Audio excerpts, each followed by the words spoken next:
Master minds commerce చదవాలనుకునే 10th inter విద్యార్థుల తొలి ఎంపిక. నమస్తే. ఆంధ్రప్రదేశ్ మద్యం కుంభకోణానికి సంబంధించి విచారణలో రోజుకో షాకింగ్ విషయం బయటకు వస్తుంది. ట్విస్టుల మీద ట్విస్టులు కనిపిస్తున్నాయి. చెవిరెడ్డి భాస్కర్ రెడ్డి అలాగే వెంకటేష్ నాయుడు వీళ్ళిద్దరిని అరెస్ట్ చేశారు. రాజకేశ్వరరెడ్డి ఎప్పుడు అరెస్ట్ అయ్యాడు.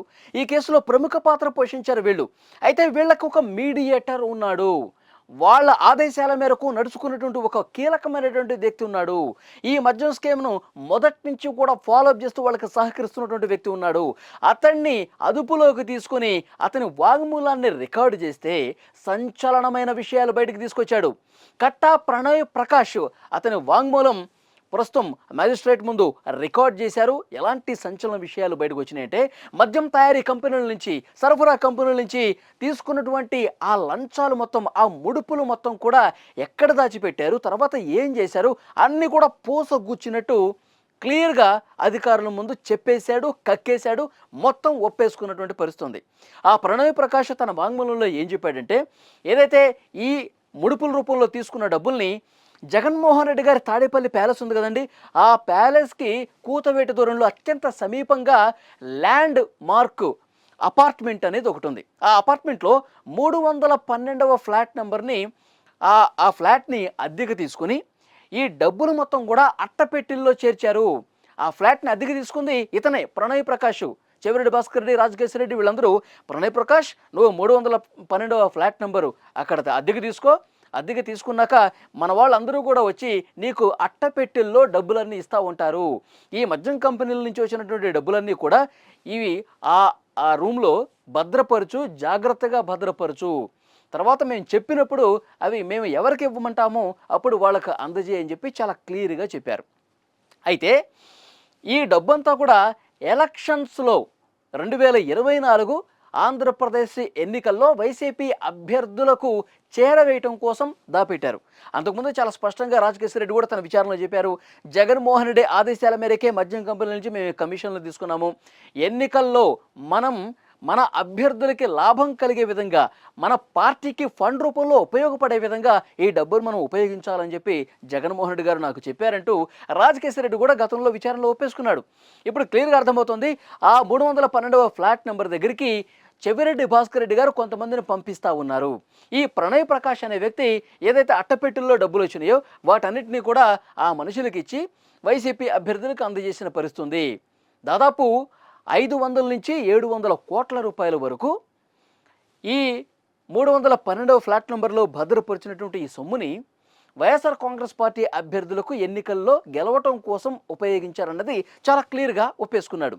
ఇంకొక ముఖ్యమైన విషయం, దాదాపు 1000 కోట్ల రూపాయల వరకు ఆఫ్రికా కంట్రీస్కి వెళ్ళిపోయాయి అని పెద్ద ఎత్తున చర్చ ఉందండి. ఎందుకంటే లోక్సభలోనే తెలుగుదేశం పార్లమెంటరీ పార్టీ నేత లావు శ్రీకృష్ణదేవరాయలు గారు చాలా స్పష్టంగా చెప్పారు, దుబాయ్కి, ఆఫ్రికా కంట్రీస్కి తరలించేశారు సార్, మా దగ్గర ఆధారాలు ఉన్నాయి, విచారణలో చాలా సంచలనమైన విషయాలు బయటకు వస్తున్నాయి, ఆంధ్రప్రదేశ్ మద్యం కుంభకోణం చాలా పెద్దది, ఢిల్లీలో జరిగింది చాలా చిన్నది అని చెప్పి పార్లమెంట్లో ఆయన మాట్లాడిన పరిస్థితుంది. అప్పుడే రాష్ట్రం మొత్తం కూడా ఒక్కసారిగా షాక్ అయింది.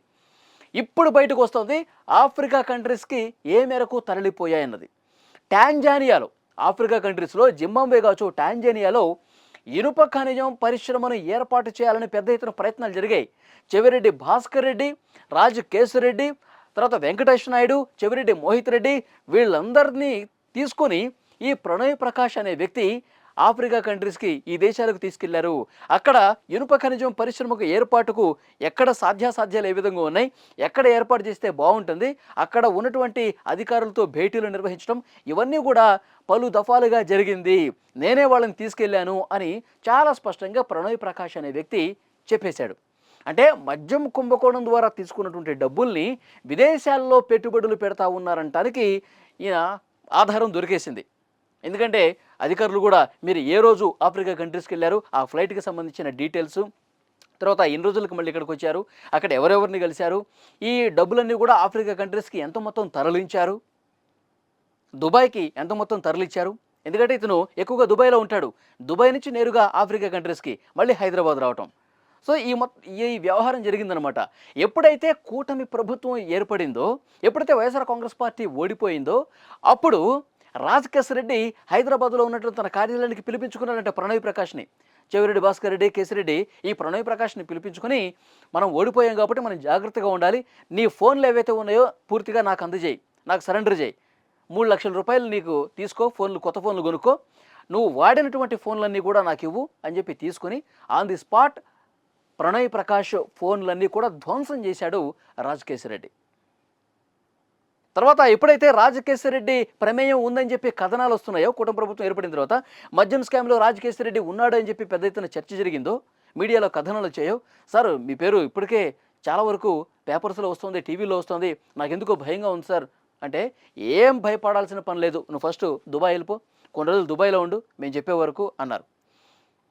తర్వాత కొన్ని రోజులు దుబాయ్లో ఉన్నాడు, తర్వాత మళ్ళీ వచ్చాడు. మళ్ళీ వెళ్ళిపోదామన్న క్రమంలో ఈ ప్రణయ్ ప్రకాష్కి సిట్ నోటీసులు ఇచ్చింది, విచారణకు పిలిచింది. కొన్ని రోజులు విదేశాలను దాక్కున్నాడు, ఇక రాక తప్పలేదు, సిట్ అధికారులు ఒత్తిడి ఎక్కువ అవుతుంది, ఏదో ఒక రోజు రావాల్సిందే. సో విచారణకు వచ్చి మొత్తం విషయాలు గక్కేశాడు.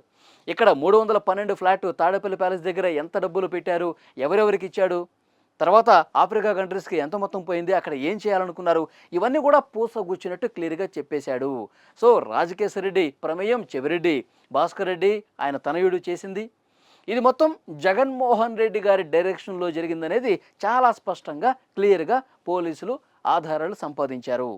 సో చూద్దాం, ఎందుకంటే రోజుకు ఒక కొత్త విషయం, సంచలనమైన విషయాలు బయటకు వస్తున్నాయండి. మొన్నటి వరకు చెవిరెడ్డి పేరు లేదు.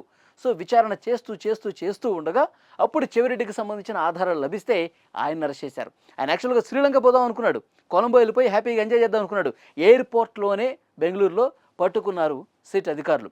లుకౌట్ నోటీసులు ఉన్నాయి కదండి.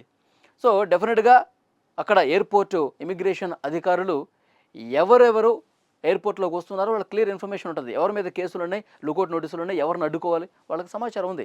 సో అందుకే చెవిరెడ్డిని ఎప్పుడైతే కొలంబోకి వెళ్ళిపోదామని ప్లాన్ చేసుకున్నాడో ఎయిర్పోర్ట్లో నుంచి ఆంధ్రప్రదేశ్ సిట్ అధికారులకు సమాచారం ఇచ్చారు, ఆయన పట్టుకున్నారు, అరెస్ట్ చేశారు. సో ఇక్కడ క్లియర్గా మనకు అర్థమవుతోంది, వాస్తవాలన్నీ కూడా బయటకు వచ్చేస్తాయి. ఎన్ని వేల కోట్ల రూపాయలు దోచేశారు, ఏం చేద్దాం అనుకున్నారు, ఇది మొత్తం కూడా బయటపడిపోతుంది.